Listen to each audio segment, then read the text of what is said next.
Let's get to the money. Let's get to the Money. Let's get to the Money.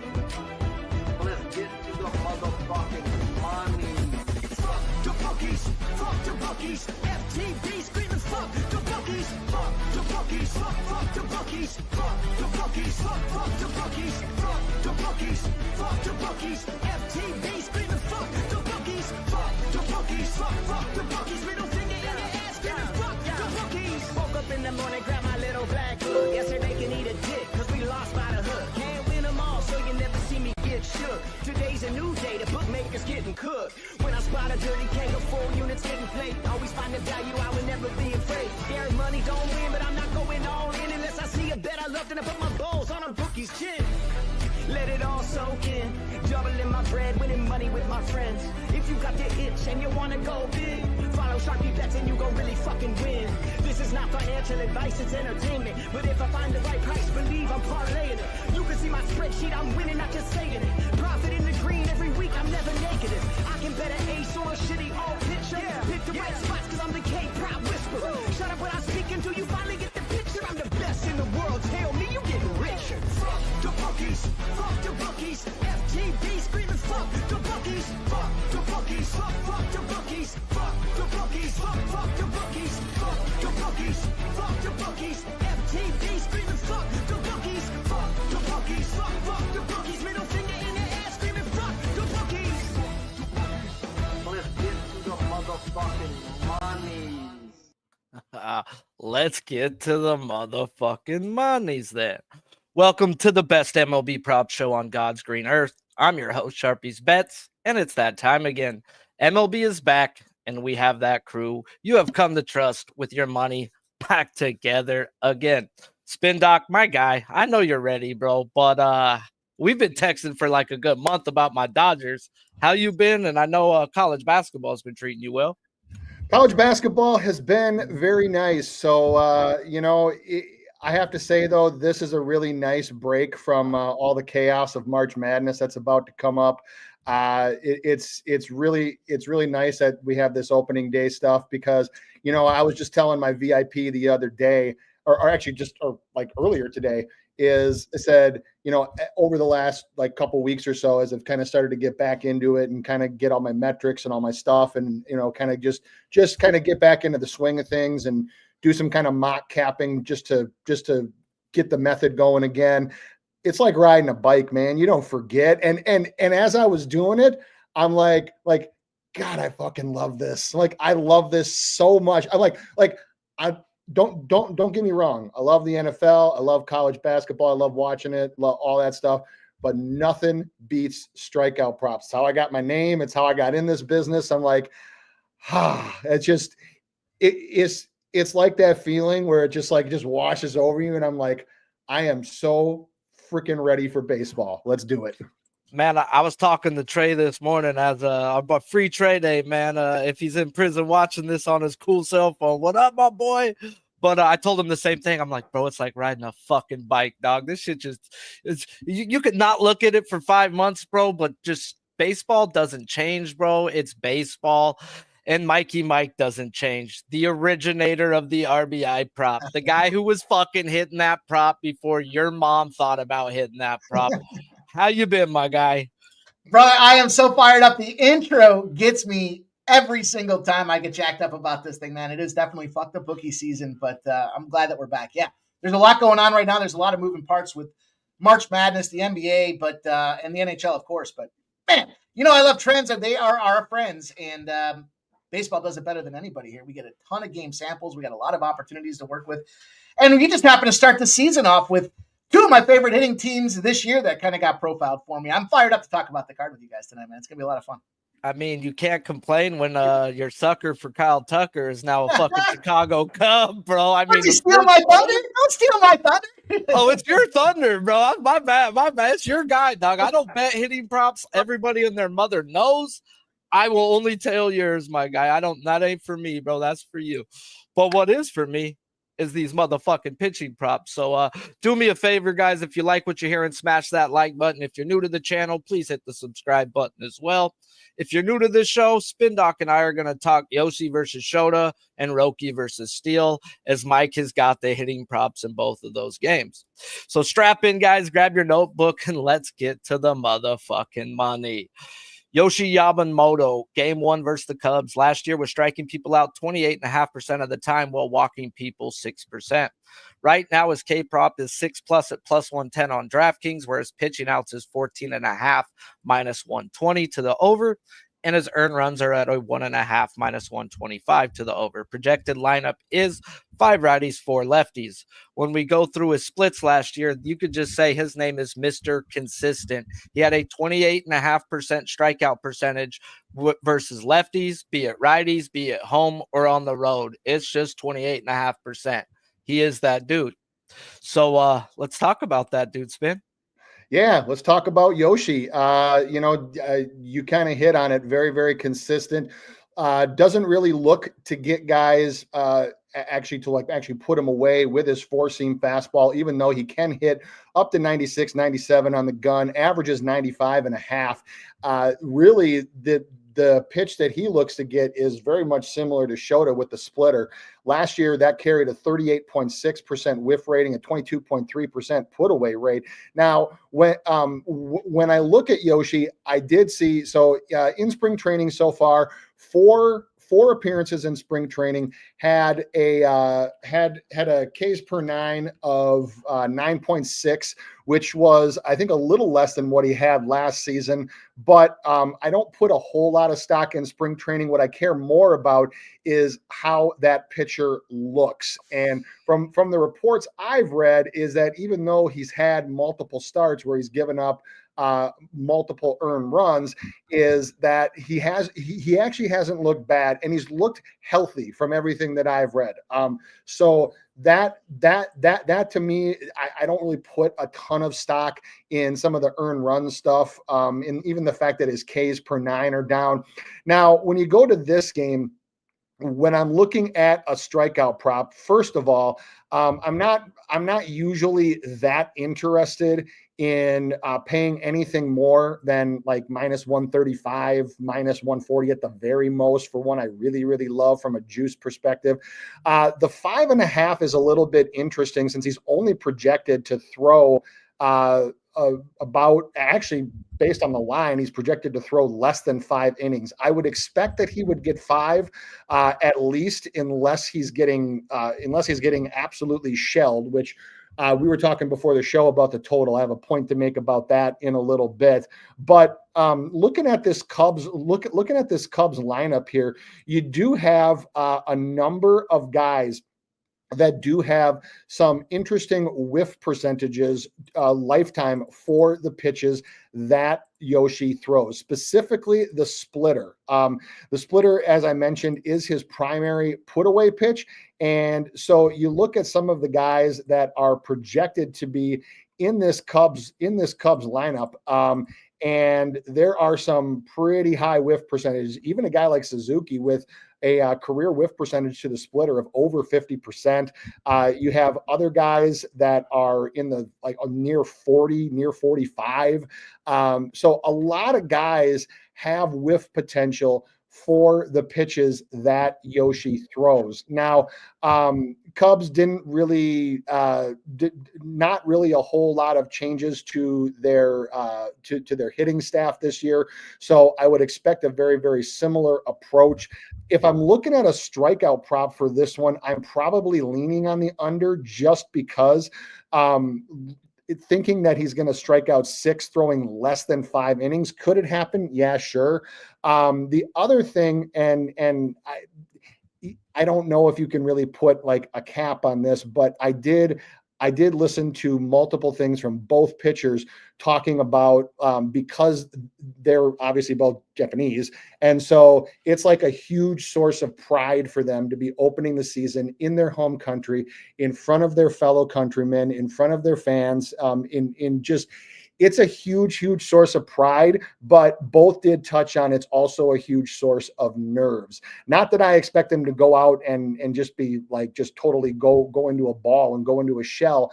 But if you know Japanese baseball and you know what this means to these guys, like representing your country and pitching in front of your country to open the Major League Baseball season is a massive, massive deal. So I could see not necessarily some control problems, but I could see maybe a little bit of safer pitching to start with. Let your fielders do the work, kind of get back into the swing of things, and then maybe go for strikeouts. So I'm not really looking to actively put a play on Yoshi's strikeouts. If you gave me a free play, I would for sure have to take the under. The 5.5 is just a little too much this early in the season when it looks like he's not even, when the books are projecting him not even to throw 5 innings. You're on mute, Sharpie, if you're. Sharpie's over here high as fuck. So, give me a pass sometimes, man. Let's go. So we have a situation that is going to play out with both these starting pitchers this year.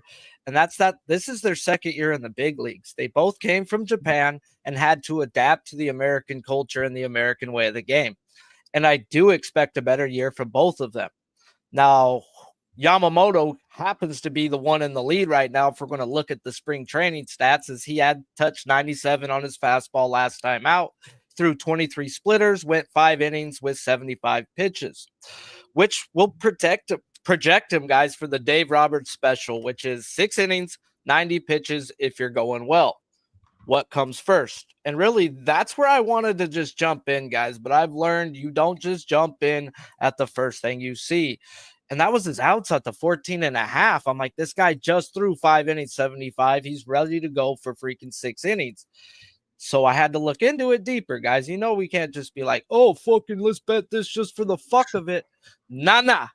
But as a baseball guy, there was so many things pointing towards his outs, as Roki, who we'll talk about in a little bit, is going to be on an innings count. So they need Yamamoto to go deep because they're going to have a bullpen day pretty much. 4 or 5 guys in the bullpen come game 2. So a lot of things were pointing to me like, take the outs. And then I had to look into it, guys. How many days rest? Well, we got Yoshi on 6 days rest, his normal Japanese time. He never pitched on an American rest last year where Shota did.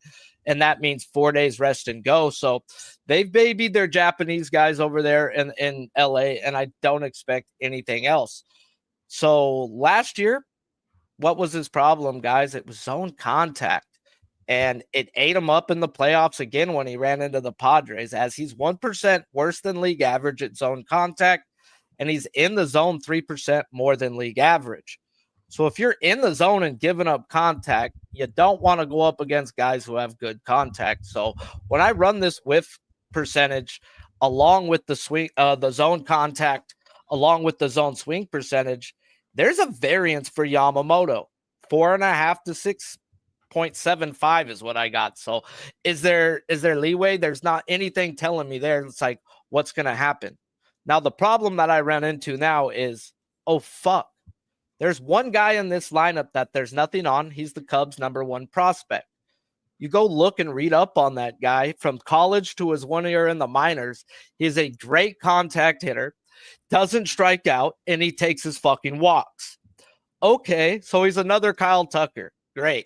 So when we run through it, guys, I've got 5 of the 9 guys who are better than league average at zone contact. That, to me, was a fade last year of Yoshi. So going into this, I'm not the type of guy who likes to fade a pitcher. I'd like to see if he does take the step forward, but something in my gut tells me Yoshi might get popped, and it's due to the 5-9 of the 9 in here that are good at zone contact. The Cubs did a little bit with their freaking lineup this offseason. They went and got one of the greatest contact hitters in the game with Tucker. They're pulling up their contact hitter named Shaw, and they got this lame-ass kid named John Birdie from the Marlins who just makes fucking contact. So there's guys in there when Horner gets to this lineup. This is going to be a sneaky under team. There's going to have 6 guys in this lineup that are great at freaking zone contact and not chasing the things you want. So at the end of the day, it's a pass on his K prop. And like sad to say, I would take the under if I had a gun to my head and they said, "What are you betting?" I would have to take the under. Now, I'm not saying that I'm going to go bet it because that's just not going to happen, guys.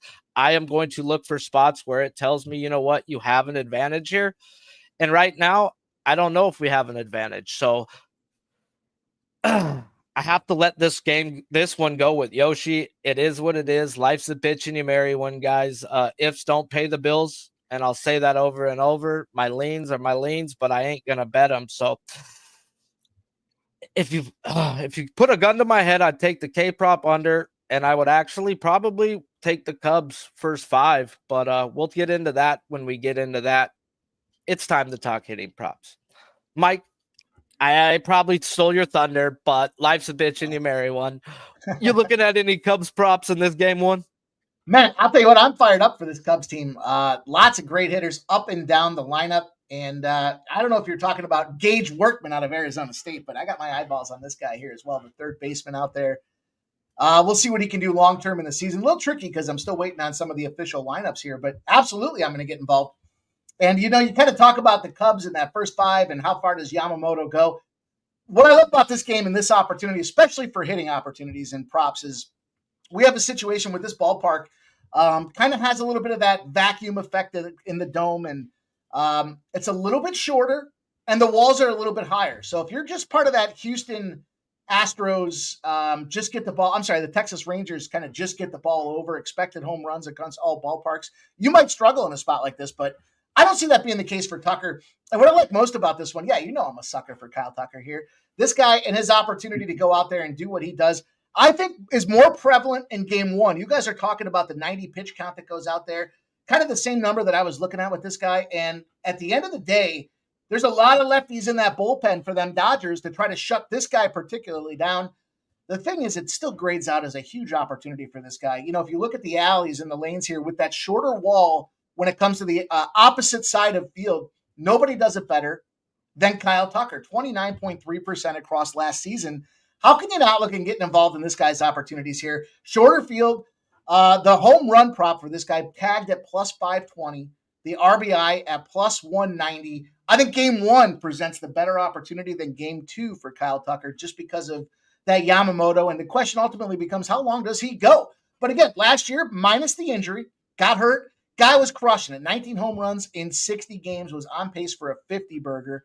And SpinDoctor, you mentioned a little bit about the honor these Japanese players have in opening out there. I heard Swanson pre-interview or pre-game this morning talking a little bit about just what that means for these players and how honored they are to be a part of it for these guys as part of their overall heritage. So I think that's a tremendous opportunity for Kyle Tucker. I'm going to go here, kind of this expectation with the middle of the lineup for this Cubs team. And, we love our 4 spots. That's the boo-boo position, Sharpie. We got the 5s, and we'll even look for some 3s and 6s out there. But Michael Busch, I'm not entirely high on Michael Busch to start the season. He finished the season incredibly. But here's a guy that was really consistent, really throughout the season. His game evolved as he got more experience in the Major League Baseball, and that's Pete Crow Armstrong, PCA. Here's an opportunity for this guy. I don't know that he goes yardstick here.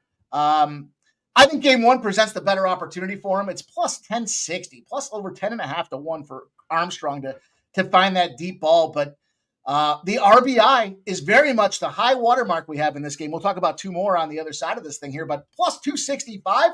What do I like so much about him? Well, his ability to hit the curveball. And what does Yamamoto like to do? He likes to throw a lot of curveballs. So I think there's an opportunity for us to connect on this thing here again in that middle of the lineup. We probably see Michael Busch in the middle. Maybe he walks and gets on base, and then here comes Armstrong, the guy out of middle of nowhere that no one's expecting, taking a big step forward. I have him graded high this year for a big step forward with this Cubs team. So I like that plus 265 for Crow Armstrong to get involved when it comes to the ribeye business here. That's the red meat that we like to eat, but I'm going to look at Tucker for the home run at plus 520 and the ribeye at plus 190 as well. So there's a little 2-pack for this Cubs team. Yeah, I didn't even know about this Workman kid, so appreciate you. I was talking about this Shaw kid they got penciled in at third base. Shaw's our guy. Bro, they said Shaw's that dude, bro. So batted like 400 to 300 across college to minors and good contact hitter. So, dude, early season, but watch Gage Workman. We'll probably see him get worked in the middle of the season. coming in there. The rookie, he's the third baseman out of Arizona State, and he's had himself a nice little preseason. I know it's preseason, so let's not get too excited, but man, if you got a lot of guys around this guy that can get on base, he's going to be an RBI gem, and we're going to see this guy priced at plus 250s up. So I think we got Gage Workman in our eyeballs here at some point when he gets into the majors. You brought up the curveball, and Shota is a true 3-pitch pitcher. He will throw 3 pitches to both sides of the plate. So you're going to get a curveball or two. You're for sure getting one. Let's talk go. this other side of the freaking mound now. Shota Imanaga, game 1 versus the Dodgers, struck people out last year 25% of the time while walking people 4% on the year. His K prop is 4.5 at -105 to the over on MGM. His pitching outs are 14.5, -135 to the over on DraftKings. Earned runs are at 2.5, -145 juice to the under, where the projected lineup for the Dodgers, as there is no Mookie Betts, is 6 righties and 3 lefties. Last year, he struck out lefties 28.5% of the time to righties 24%, and at home, 29% K rate compared to just 20% on the road. Let's talk Shota. All right. So I actually am buying a lot of Shota this year for futures, for just this season in general. And here's why. So you talked about Yoshi having to adjust to the American game. Shota, very, very same thing. And I've read and listened to a bunch of interviews, both with Cubs staff and with Shota himself. And the thing that they've been doing with him is, first of all, he's been experimenting with a whole bunch of different angles and releases on his secondary pitches. And what the team has had him do, and what he's actually taken a real liking to in the offseason, and if you look at some of his spray charts from his spring training outings, you can see it, is that last year, his 4-seamer, which doesn't have a whole lot of velo, it only averages 91.7. He can get it up to 94, but it's not an overpowering pitch. What they've had him do, what he did last year was he ran it more middle in, and so he would run it middle in and then middle away. What they want him to do this year, and what he's been taking a lot of liking to, is attacking the top of the zone more with his 4-seam fastball because of his great control. Then hit them with the splitter low, which is his secondary pitch. So he's been doing that over and over and over so far in spring training, to the tune of 10.64 Ks per 9, which is significantly up from his average of about 9.3 per 9 last year. So I really, really like some of the experimenting that he's been doing. I really like that he's actually been working on a lot of the angles of his splitter, of his sweeper, even of his changeup. So last year, he didn't throw a changeup to a left-handed batter at all. Only threw it to right-handed batters. That actually might change this year. And so I think you're going to see a little bit different of a mixture. He's kind of been like a mad scientist this offseason. And what a lot of the comments from the Cubs staff is that the more film they've watched, the more metrics they've given him, the more he's like taken it on and almost looked at it as like a personal challenge about like, okay, I'm going to adjust this, I'm going to adjust that. And now he's coming to them with adjustments that he wants to make. Now, how does that translate to this game? Number one is I think that you can see a little bit different mixture of pitches that he might use. And if he's going to attack the top of the zone more with the 4-seamer, which is what a lot of American pitchers that are multiple pitch guys do, is that then you're going to hit him with the splitter in that low part of the zone, you can rack up strikeouts early. Now, I did see a few different lineups, 2 different projected lineups for the Dodgers. One had Chris Taylor and one didn't. And it's a very important distinction because throughout his whole fucking career, Chris Taylor, for all the good that he can do, the man is a walking strikeout. He's a walking strikeout. His swing metrics are some of the most abysmal that I've ever seen because he hacks at shit. So if Kim would have made the roster, he would have been fucking off the team, bro. But Kim couldn't hit during spring training. Yep. If Chris Taylor is going to be in this lineup, this is actually a very easy over for me, and here's why. Number one is that I look at, first of all, I look at the guys that are for sure going to be in the lineup. So he's gotten Enrique 2 times in 4 plate appearances. He's gotten Muncy before. And Muncy has a 53.8% career whiff percentage to the sweeper, which is a pitch that he throws, primarily to lefties. I also think that, especially if he's going to mix up locations with that, like that, then there's and have the splitter in the low part of the zone. I think he can get Shohei once. I think he can get Teoscar once, because Teoscar, even though he hasn't struck out but only 2 plate appearances, he still has an over 50% lifetime whiff percentage to a split finger. So if Shota's going to be using that up and down kind of mix that the Cubs want him to use now, where instead of going middle in with your 4-seam, you go top, then you go bottom with the splitter, you go bottom with the sweeper, and you can even throw some low changeups in there, then for me, at almost even money, I'm not going to be afraid to take I'm probably only going to do a half unit. And for those that follow me, you know that typically until about the 2nd or 3rd week of the season, I almost exclusively do half units until I have enough data on what these guys are going to do this year. But I have just absolutely loved what I've seen from Shota Imanaga in this offseason. I love the changes that he's made. I love how receptive he's been to it. And you watch him pitch in some of the spring training film on him, and he's putting it into practice. It's not like he's just talking about it. You can see a spray chart of his spring training pitches and how they run higher in the zone. And then obviously he's got the great control to hit him with the splitter low. That's what a guy that doesn't have an overpowering fastball has to do to get more strikeouts. So if Chris Taylor is in the lineup, and I'm going to be up for this game anyway, because I'm a really early riser, but I especially want to see if he's in the lineup or not. If he is, I might even be willing to go a little bit more, because Chris Taylor is at least 1 strikeout guaranteed, possibly 2.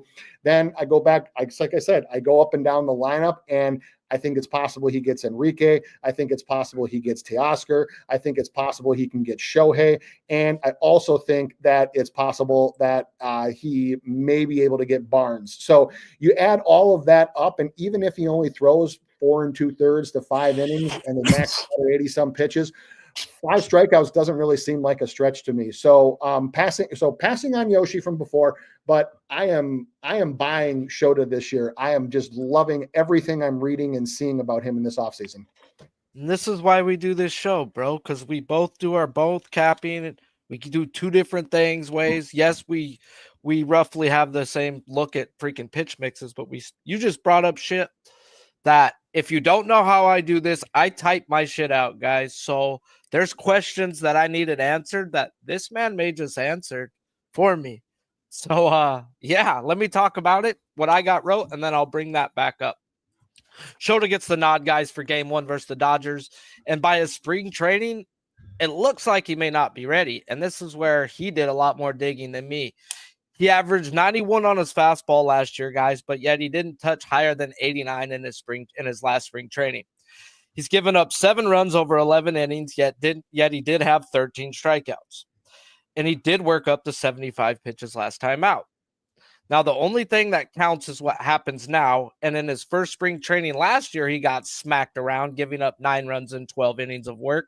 So does this dude really just flip the switch? And that's the question where I was running into, guys, where I'm still going to talk out, but this guy just talked it out for me, that part.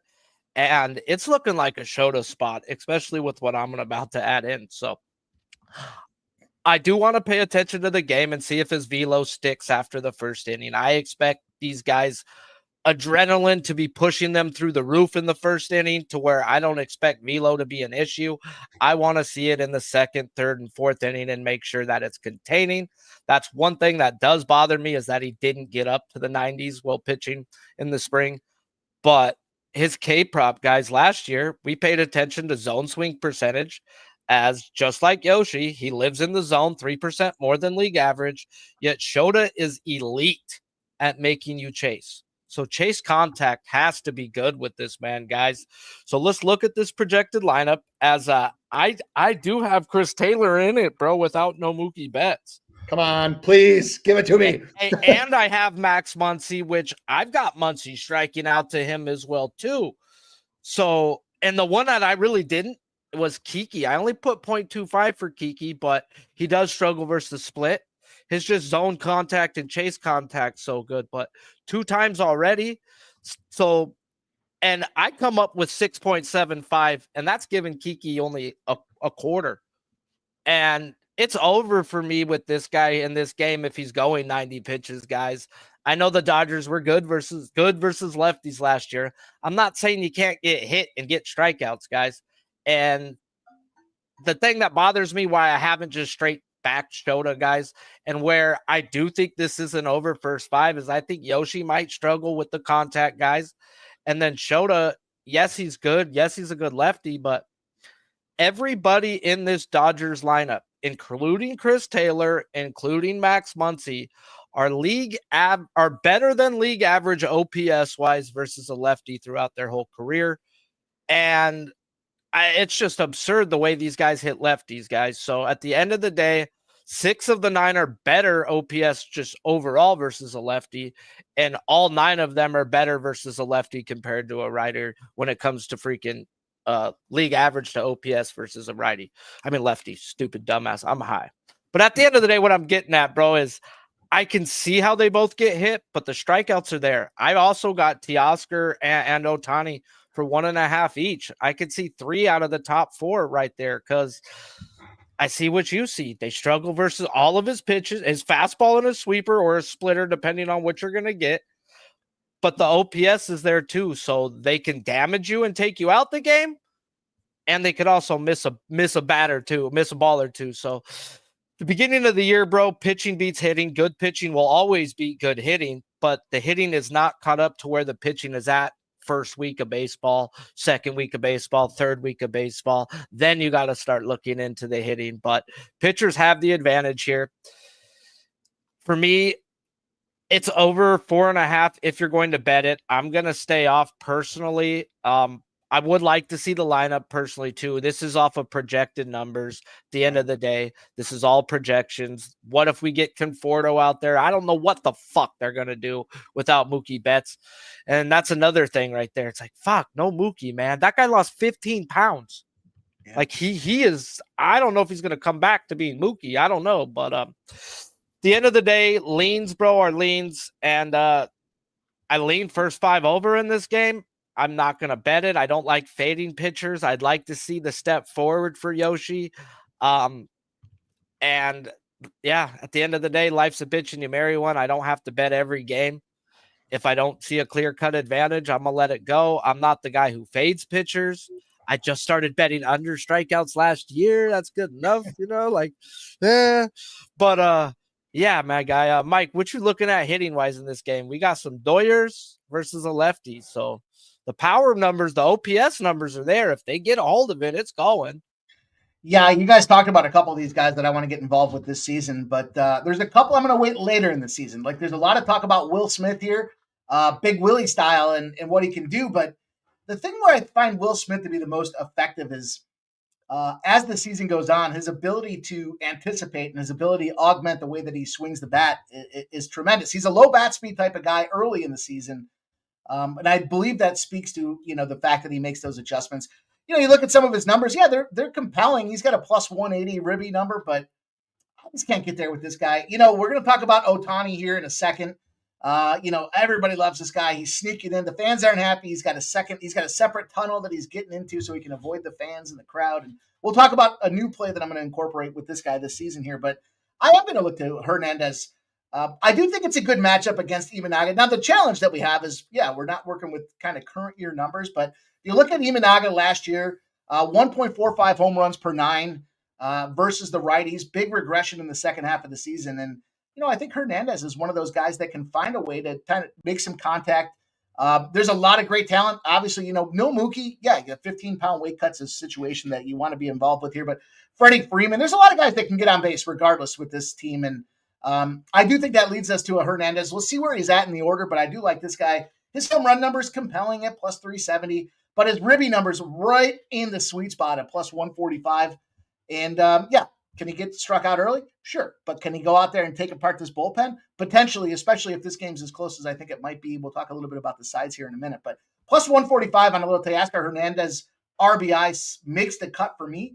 And I am going to play Ohtani. I'm going to play Ohtani just a little bit different, though. I'm going to try to read the conditions of the stadium here. We've got that higher, outfield wall, just a little bit higher than a traditional Major League Baseball park. And I think this can give us an opportunity for a guy that had 130 RBIs last year, number 2 in the league, batted .310 batting average. I think that was like number 4, 197 hits overall.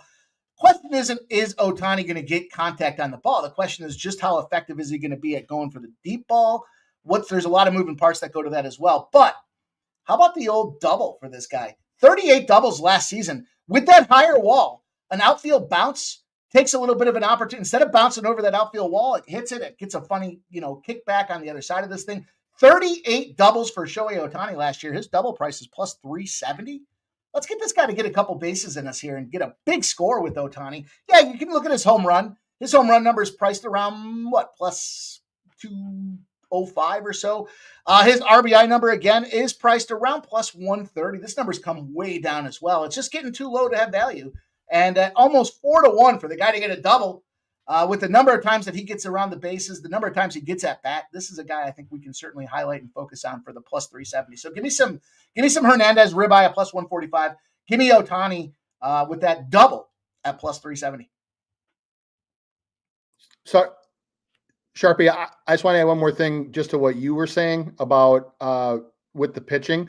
And this would just be a general tip for everybody is pitchers that I look to back besides the usual stuff for overs early in the season are guys that have done one of two things. One is they've added a pitch and they're going to throw it, because you see sometimes like, well, so-and-so added a pitch, added a splitter, but then he doesn't fucking throw it until like till like 2 months into the year. That doesn't do you any good. Number two is if they change something in their delivery location metrics, because you got to remember these scouting reports are built off of past history. So that's another reason why I like Shota, because of some of the location and arm release stuff that he's doing that no team really, except for a few spring training pitches, has really faced.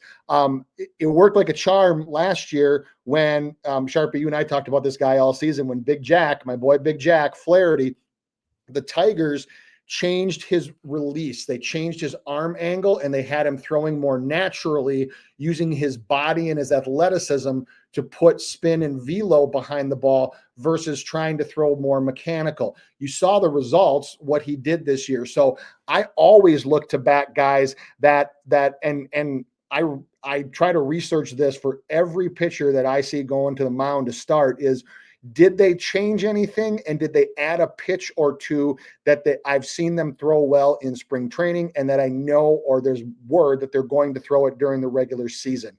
Guys that do that, goes back to Sharpie's point about good pitching beats good hitting early in the year, because your scouting report is all built off of past history, past metrics, etc., how you approach it. So if you have a guy that's never thrown a splitter before and he learns how to throw a splitter and he starts throwing it to you, you're not expecting it, and that can get a few strikeouts in and of itself. Same thing with an arm angle delivery. It takes you one or two times through the lineup to get used to it, and at a line like guys get usually early in the year, 3.5, 4.5 are usually our 3.5, 4.5, 5.5 are usually the standard ones anyway. But 4.5 is what you usually get.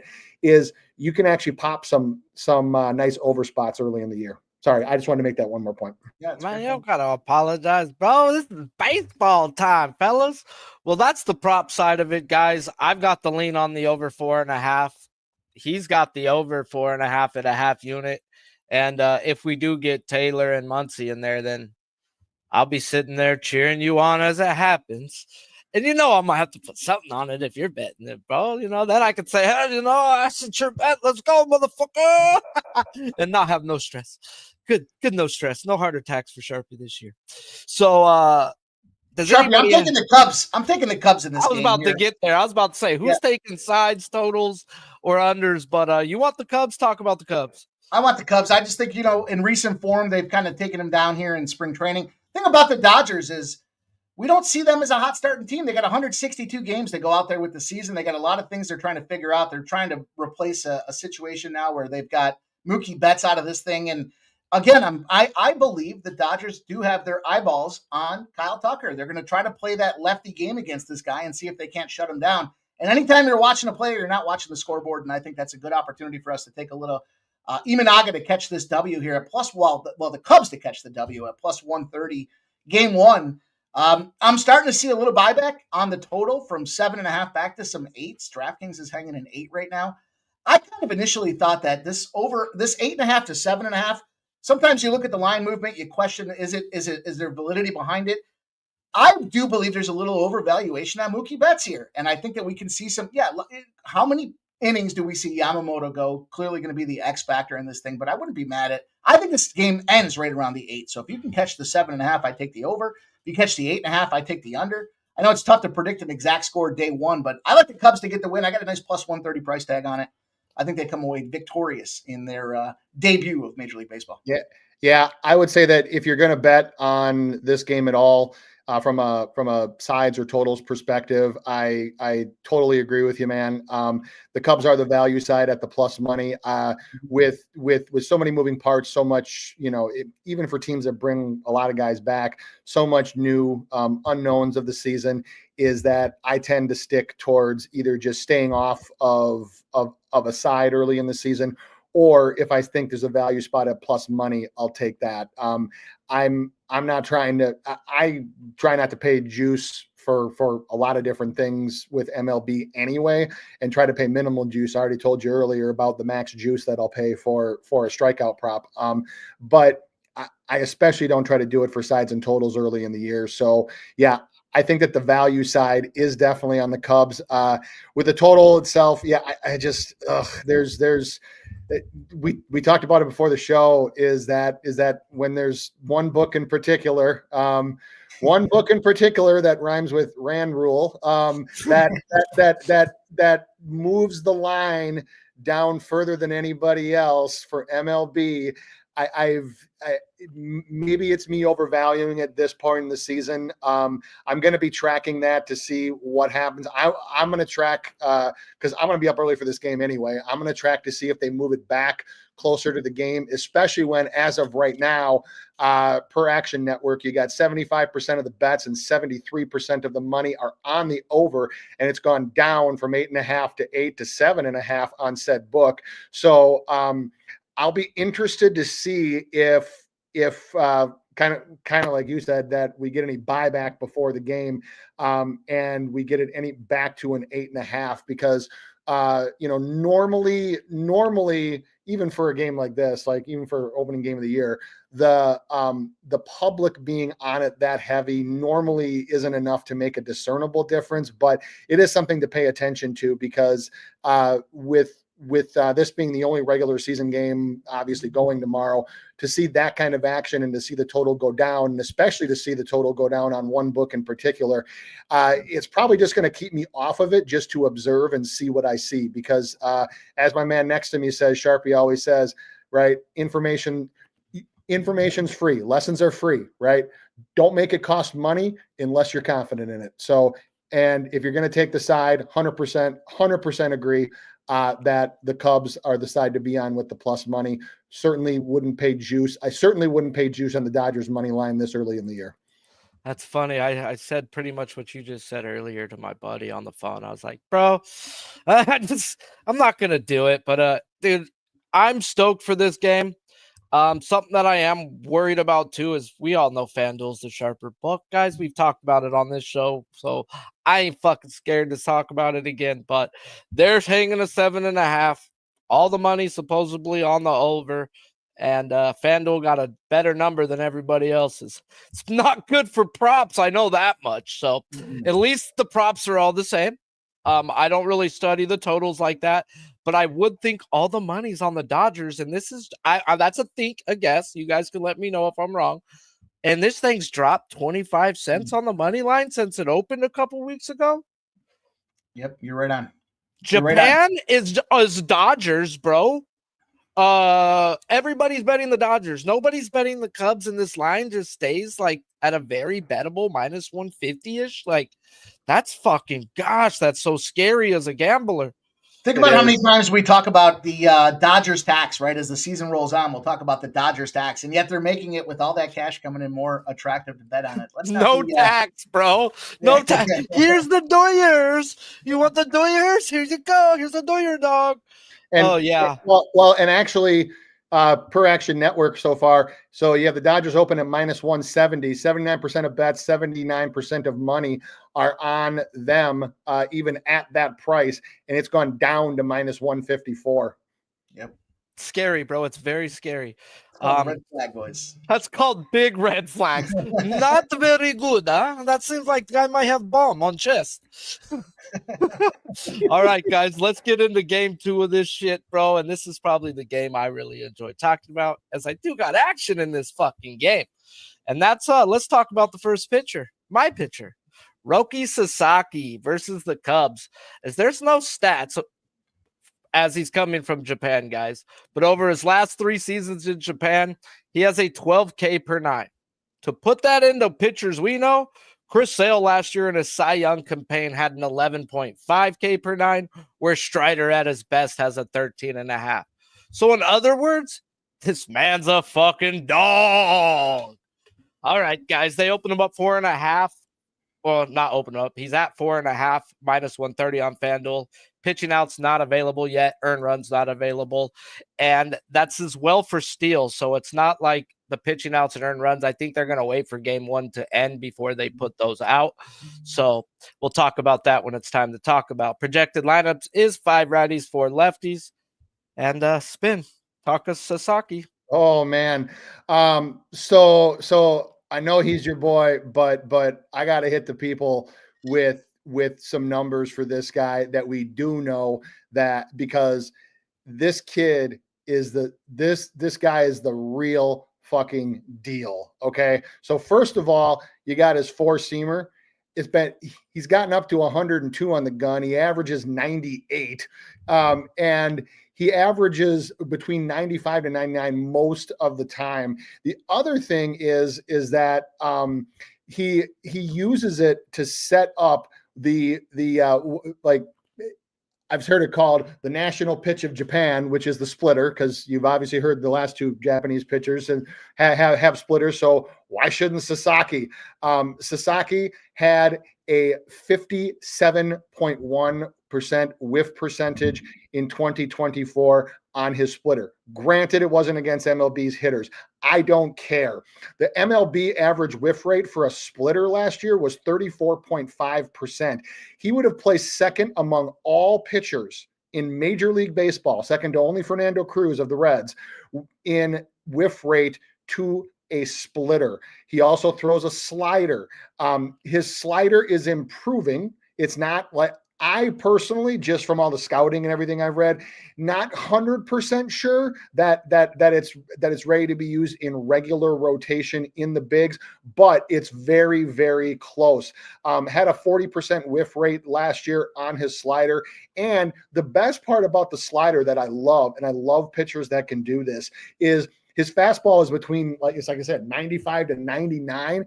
And then he hits him with an 84-mile-an-hour slider. Come on, man. Like, how the fuck are you going to hit that? So this kid is the real deal. This kid is the real deal. And this kid will have plenty of games this year where he has 8, 9, whatever strikeouts. Now, my concern with taking him in this game is the same, because Sharpie, I know you and I talked about this, is I know what his innings prop is.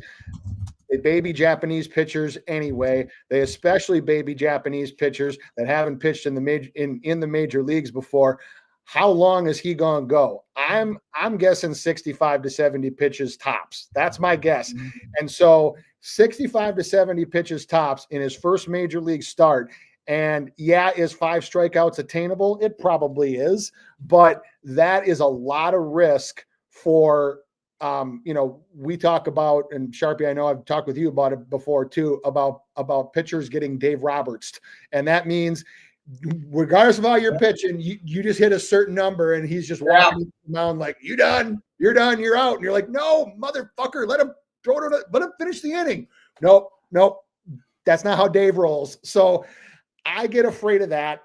I get afraid that even, you know, at the first sign of he gets in any trouble second time through the order, any trouble whatsoever, Dave will just be out there being like, nope, you're out, because not only do you want to save the kid's arm, you also want to save his confidence. You also want to get his confidence for the meat of the season when you are going to need those nights where he's going to have to go 90 to 100 pitches. So at 65 pitches, 70 max, he'll probably face the order twice. There's too much risk involved. If you're gonna bet it though, it's probably over or nothing, because this kid has A++ stuff. I'm telling you, we will be talking about him, Sharpie, I'm sure, on the shows that I'm on during the season, because this kid is the real deal. Yeah. I'm glad you didn't steal my thunder. I'm glad. So let's talk about it. But yeah, you said pretty much everything. Plus now here I gotta go. If you haven't heard the stories about this man, he just threw a back-to-back perfect game and pulled in the 8th inning, as his coach said, you're at a pitch count, or else he was literally on back-to-back perfect games. He is that dude, guys. So there was a day on this show where it was called Kershaw Day. Well, fellas, we have a new day. That's Roki Day. Now, I do expect this man to have some hiccups along the way, as Roki is pretty much a 2-pitch pitcher, guys, who did, like Spin said, started to throw the slider last year because he knew he was coming to the big leagues and he knew he couldn't rely on just 2 pitches. Well, his 2 pitches, like he said, is an above-grade fastball with what may be the best splitter in the history of baseball. History. Here we go, guys. He's pitched in 2 spring training games. He had StatCast in one of them. He threw 18 splitters with an average spin rate of 518 RPMs. No pitcher in the entire StatCast era has thrown that many splitters in a game with such low spin. Shota and Yoshi are 1,100 to 1,300 on their splits. This fucker's fastball plays so much that shit just falls off the fucking table. It don't spin, bro. This is the best splitter to ever come to the major leagues, guys. And being a 2-pitch pitcher, that's going to get you through the lineup 2 times. And that's the way I'm looking to back him, guys. As I took the Dodgers' first 5 3 days ago when it came out, Team Sharpie got in -122. It's now -138. And that makes me feel a lot better because it's closer to the money line. I don't want to take the Dodgers money line when Dave Roberts says he's projected to go 4 to 5 innings, which means 2 to 3 times tops through the lineup.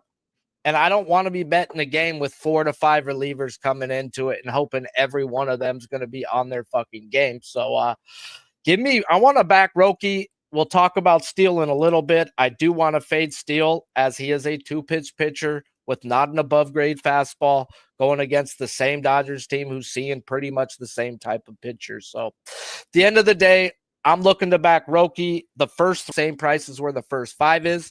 I bet the first 5. I would take the first 3 now if we're talking prices.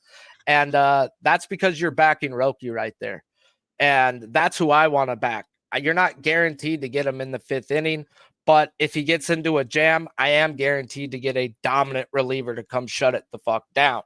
So give me Dodgers first 5. I will never bet a K-prop with a guy on an innings limit, 4 to 5 innings, and especially, you said it, the Dave Roberts effect, bro. This guy has a stamped out written card of what the fuck is happening with this guy today, and he's not going to tell us or let us know. He only threw 45 pitches in his last game out. So in those 4 innings. So he's been dominant. I expect him to be dominant. And the only guy who doesn't struggle versus a fastball and splitter happens to be the guy you bet on all the fucking time, Kyle Tucker. But this is a different splitter, guys. This is a different splitter. So give me the 2-pitch pitcher, as I think he's going to use that slider as more of a get me over. That's what he used it in the first game. And guys were buckling. When you throw 97 to 102 and you got a slider coming on your hip and it's just a get me over, it's going to get you strikes, bro. So if he uses it as a get me over, they're fucked, because you don't want to get to that splitter He will throw it, and you don't even got no chance. 6 of the 9 projected guys whiff at the splitter, and that's just any splitter. This is the best splitter they're ever going to fucking see. So if you want to back the Dodgers, if you want a better price, if you're parlay, if you could pull them down to like 3, fine, 4, fine. But I won't bet. I'm not betting a guy personally, K prop. I'm not going to bet his outs prop. They might even put an 11.5 out there. I'm not fucking falling for no gosh damn traps. Not happening. Not for me. I need to see shit happen. So game 1, that's my learning game. I want to see if Yoshi can handle these guys that are good at zone contact. I want to see if Shota is what you said he is, and with what I already had him project, he going off. He might be worth a dart throw on like the 7. But I'm not going to get in on that game. I do want to back Roki. And are you trying to take a hitter, my guy Mike versus Roki? Yeah, I mean, you guys teed it up. It's a tough. First of all, we're projecting lineups for game 1. What are we going to see come game 2? So I kind of looked at this thing with my magic 8-ball, and I said, all right, if the Cubs win this first game, not that 8-ball, but if the Cubs win this first game, what are they going to do come game 2? And are we going to see maybe they flex a little bit? They try to give some other guys some opportunity to get at bat there. Yeah, I'm not excited about the first 5 runs coming in from the Cubs side of things here. One of the guys I am looking at, though, overall, I mean, that Birdie, you mentioned Birdie early, and the thing about the Miami Marlins is they can develop some hitters, and they can do it like nobody else. And so here's a guy that comes through spring training, 10 games, 21 at-bats. He's a 333, a 444 OBS. It's a guy that can hit the base. That's a guy I've got my eyeball on here. I kind of want to look at this Justin Turner thing here and see if coming over, can he make a difference? The guy's 40 years old, though. I don't know if that means that much. I think Birdie's a guy to take a look at here.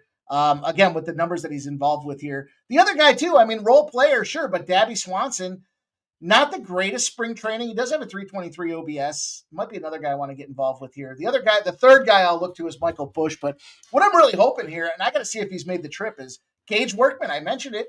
Coming off the hop here, 33 at-bats, led the team. They see something they like with this guy. And if he can get in there in this second game, then I'll be all over this guy for RBI. Maybe even take a sprinkle on his home run. But I think there'll be some good price tags there. So the only spot that I'm really I'm leaning towards at this point is Birdie, but obviously some thoughts on how to play this thing. And the price tag for this guy for the RBI is $310. So it's not like we're slumming at a plus 125 here. We're looking to go big or stay home, and I'll be a little bit more involved on the Dodger side of things. They're telling me the guy made the opening day roster for the Tokyo series, so he's there in Tokyo. So I just can't get a line on him until they show the actual game itself. But I like I said, I'm a big fan of this guy out of Arizona State. He's a good guy. He's a guy that we'll watch here. I think early guy, maybe not going to be the greatest guy, but he's going to be one of those. You look at this Cubs team, and there's a lot of guys that can get on base, and whether they can do anything with that, obviously the pitching matchups, you guys kind of shook me a little bit with the effectiveness of the starting pitcher. But how far does he go? Does he go 3? Does he go 5? And on the other side of things, we have Justin Superman Steele. Cubs don't want to blow a game with this guy at the starting base. So I think they'll have some fun with this second game, though. If they can get this first one under belt, and I believe they will, then I think we see that this second game we can open it up and have some fun with some big bombs. Well, let's have some fun and finish this day off talking Justin Steele then. He gets game 2 going for the Cubs, striking people out last year 24.5% of the time while walking people 6.5% of the time. Morning line is 4.5 minus 102. Pitching outs, earned runs not available yet. Projected lineup is just going off of what they're sending out game 1, 6 righties, 3 lefties. Last year, Steele struck out lefties 29.5% of the time compared to 23% on the right-handed side. Home road splits, not really much of a difference to write home about. Go ahead and talk Steele. Yeah, a lefty with only 2 pitches that doesn't have an overpowering fastball. My God. Also against the projected lineup, he's also only got now and in a decent number of plate appearances, almost 40. 18.1% lifetime strikeout percentage against the projected Dodgers lineup. What I'm actually waiting for is I'm waiting for Steele's earned runs, because if I can get a good price on an over 2.5, I'll be very, very interested. I might even take just a small little, just to have fun with it, sprinkle on over 3.5. I honestly think that Steele. So Shota is the kind of lefty that can at least confound several of the Dodgers hitters because of the number of pitches he throws and because of the mix that he throws. Steele is the kind of lefty that the Dodgers just kick the living shit out of. Acting here, I'm probably gonna wait closer till like we get a better picture of what the lineup is going to be. But if it's who I think it's going to be, I look at some of these guys' lifetime against him too. You got Edman hitting 400. You got Muncy hitting 400. You got multiple guys with a home run against him. You got multiple guys with extra base hits against him. And again, that 18.2% strikeout rate. So it's not just necessarily, to me, lefties with the Dodgers. It's lefties that throw the kind of pitch mix that Steele throws. I mean, he throws a four-seam fastball 60% of the time, and he only averages 91.6 miles per hour, average spin, average break. The stuff he throws plays well against some teams in the majors, some hitters in the majors. It is certainly not this Dodgers lineup. He hasn't done anything that I've seen to make any discernible change to his pitch mix. And in his last outing in spring training, he got absolutely obliterated. 3 2/3 innings pitched, 10 hits, 7 earned runs, 3 home runs, and was throwing 62 pitches, just an absolute annihilation, and only 3 strikeouts. So the strikeouts themselves, it's going to depend on the exact composition of the lineup, but I want to see what we get for earned runs here. I want to see what we get for innings here, because I might be looking to go over earned runs, under innings. I see many, many paths to the Dodgers just absolutely belting this guy. Well, I hope so, for me being on the Dodgers first 5, but let's talk about it. Steele gets the ball for game 2 versus the Dodgers, and he has a spring training not worth writing home about. As in 3 starts, he has a 9.35 ERA through 62 pitches his last time out, so we could think 80 is his cap at most. And when we look at Steele's metrics, guys, we see this man lives in the zone, as he is in the zone 9% more than league average. And he's a 2-pitch pitcher. It is what it is. Fastball, slider.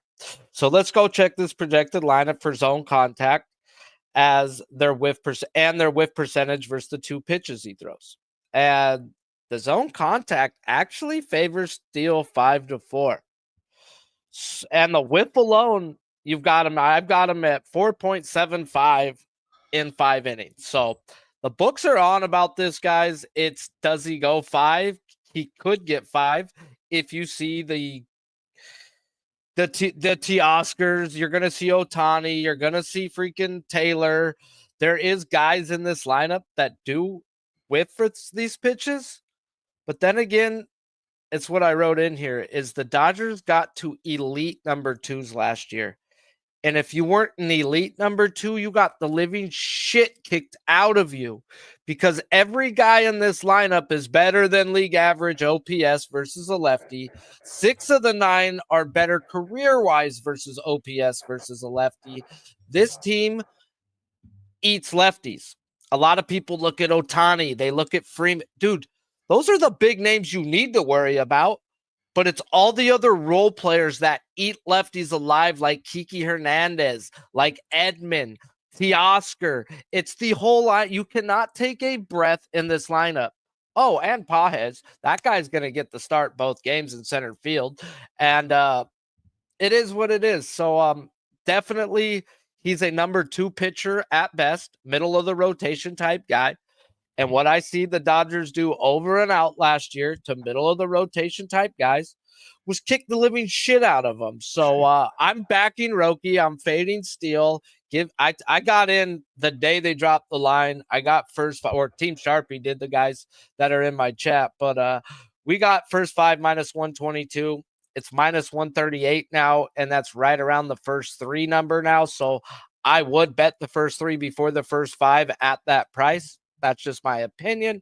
Opinions are like assholes, and everybody's got them. So let's hear your opinion, Mike, on who are you picking on Steele with today? Yeah, I like Edmund. You guys talked about it off the hop here. 400, some opportunity for this guy. Kind of led the team in at-bats as the center fielder, leaning on this guy. And I think he might be one of those role players you talked about that has to step up and fill the void for Mookie Betts. The numbers for this guy simply plus 180, or starting to see some 190s out there as well. There's 2 other guys I do want to keep my eyeballs on. Again, tough without the official lineups here, but Outman's been a center fielder that has made me some money time and again. If he gets through this thing and can get there, he'll be a guy I definitely look to get involved with here. But Ha-Seong Kim can swing a fast bat. He's not afraid to swing to power. He had 29 at-bats. This guy coming over from the Padres and ready to kick some ass and take some names. Not the greatest spring training with a 207, but look, regardless, the majority of the Dodgers are in that position, and that's the way they play ball. They don't play to go out there and win the spring training title. They're in it for the long haul. They know they got to pepper their guys in there. They got to season them like a fine ribeye that gets tossed on the grill. You got to let it age a little bit there. So I'm going to look to Ha-Seong Kim. I'm going to look to James Outman, but I like Edmund here. I might amend this just a little bit when I go back to the other side of things. Another guy, if he doesn't get involved in game 1, meaning he doesn't generate some contact and get on base, I might have to give a strong, hard look over to Michael Busch. I don't want to underestimate the narrative of the revenge factor here. And they draft him, was it 30 or 31? The Dodgers did, and they sent his ass over to the Cubs. So it's kind of like he might have a little chip on his shoulder that he wants to go prove as well. So kind of a little splash across the pot for this second game. I definitely know with what we see in the first spot that I like those a lot more. But I got Edmund involved here. I got him at plus 180 for the RBI. I do like some Outman. I do like some Kim. And I'll look for Michael Busch in that second game as well. I do think you boys are dialed in. I think this is a Cubs spot. I think I think it's a Dodger spot. I think they beat them boys up. I love the 1-1. If this first game goes under, I think the second game goes over, vice versa. And same thing with the sides. I think that's what the fans are going to want to see here. I do believe a little bit in that tinfoil hat conspiracy. And I think we got to spread this thing around the squad early in the season. Tough to make some predictions, but kind of some feelings I have as players that I'm looking at. I'm not big on Freddie Freeman. He'll probably go out there and crush it, I'm sure. Max Muncy, you guys talked about the 400. He's got some great numbers behind it as well. But I think we're going to see some of the undercard find a way to come through and get some cash for us big time. Man, I'm so baked. You said something, made me happy. Was going to say something, forgot. Oh, well, is what it is. Life's a bitch and you marry one. Oh, shit. There we go. Got it. Ding, ding, ding, ding, ding. Michael Busch, revenge game last year, 4-hit night versus the Dodgers. Yeah. So he do got a chip on his shoulder, bro. Come on. You're going to tell me, dude, you were drafted, you were high up in the farm system, and now you get to go on the grandest stage of them all. Yep. There's no other games going on. This is it. And it's against your ex-team. Now, he's a free swinger. Yep. He whiffs at the pitches, but if he connects, it's going. He's a big boy. And that's the way baseball is today. They're okay if you miss pitches and hit the ball when you do hit the ball.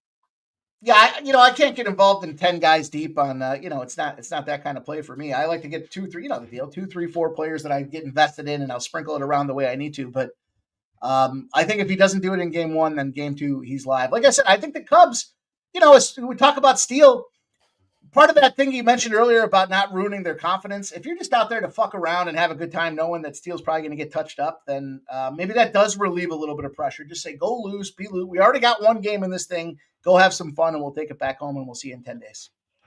Hey, the worst thing you want is the Dodgers to choke up on a bat, then Steele goes out and has a game, It's like, but Dodgers have enough guys on this team. 2-3 years ago, I think we had the worst record in baseball come fucking All-Star break, and by the end, we go on a 50 out of 60 game. We're going to win our division. It's day in and day out. We're not playing for the World Series, but we are getting every team's World Series when we play them. That's what we got to remember. Yep. Okay, we're going to get the best from everybody. They know we got the super team this year. We ain't talked about that part. The Dodgers have the super team, maybe the best team ever put on paper pitching wise. On paper, this is stupid. Okay, you got Ohtani, Glasnow, Snell, Roki, Yamamoto. We ain't talked about freaking Dustin May. We ain't talked about Gonsolin. We ain't talked about Bobby Miller. We didn't even mention Kershaw. Oh, yeah, Ohtani's coming back this year. Okay, like this may be the best pitching staff in this. Fact. And I already bet the 102.5 win total. It's at 103. They may lose game 1. They may lose game 2. And I'll get right back in that bitch. Because I bet them first 5 game 2, not to win the fucking game. But, yeah. Any sides or totals on this one you guys looking at? I'm on the zigzag. I'm zigzagging. You're muted, Spin. Yeah. No. Go ahead. I was just saying, I'm zigzagging here. I got to wait and see what this looks like after I see the game 1, and then got to see the lineup for game 2. But yeah, I mean, Dodgers team total is the obvious one. Dodgers first 5 team total is the obvious one. Especially if we get the right lineup and close to the lineup that I'm expecting for this game, this can easily be a spot where the Dodgers have like 5 runs by the end of the first 5. Very easily. So. Very easily could. I hope so. So I'm not sweating it out. But, baseball's baseball. If you knew what was going to happen, we wouldn't be sitting here having this fucking talk. So appreciate you guys all for tuning in today. Smash that freaking like button if you haven't. If you're new to this channel, hit the subscribe. Mikey Mike, let them know what you got going on, where they can find you, as you got your own channel. You do shit every fucking day. I can't do it. Baseball's back, boys. And what a treat. Normally you either get SpinDoc or myself, but we're all together trying to collab and give you guys the best winning tickets we can get. So smash that thumbs up button and check me out over at Sports Money on YouTube. We're doing all kinds of shows, all kinds of content. We got a 9 a.m. show. We got a 6 p.m. show. Every day we're rocking and rolling. We're giving you guys plays, sides, totals, props. We got F1 racing just released this past week. We've got golf going on out there. Big week from the Players Championship, and we're going to continue to build that out there. And, of course, don't sleep on UFC Saturdays. The bombs that came in this past Saturday, 900s, 1000s, 1200s, 1400s, 1600s. It went up and up and up. It's a lot of fun. So check us out at Sports Money. Sharpie, thank you for bringing me on tonight. SpinDoc, it's great to see you, man. Welcome back to baseball. Let's make this money, and good luck with your boys' March Madness. Yes.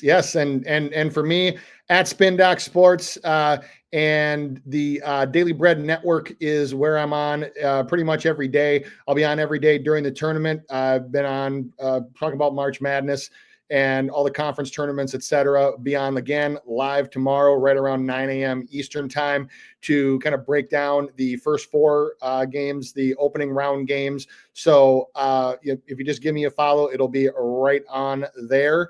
And